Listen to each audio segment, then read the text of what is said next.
ចំណុះឲ្យកណ្ដាលផែនសន្តិភាពស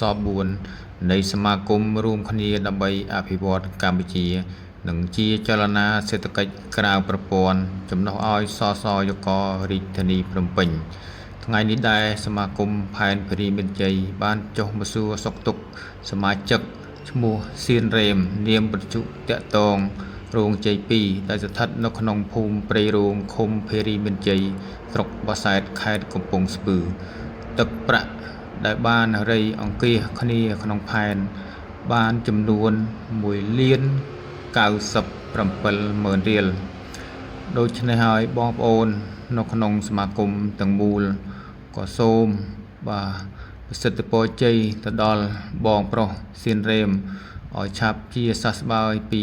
ជំងឺដង្កាត់ទាំងឡាយទាំងពួង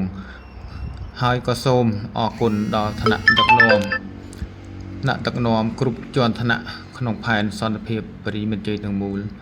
ឲ្យលោកជួបប្រទះតែសេចក្តីសុខសេចក្តីចម្រើនគ្រប់ពេលវេលានិងបន្តដំណើរទៅមុខទៀតដើម្បីជួយសមាជិកដែលលោកគ្រោះថ្នាក់ចរាចរណ៍ឬក៏ជំងឺធ្ងន់ធ្ងរយ៉ាងណាមិញក៏សូមលើកដៃសម្បូងរងដល់សក្កទេវរាជស្ដេចទេវតាសូមថែរក្សាបងប្អូនទាំងអស់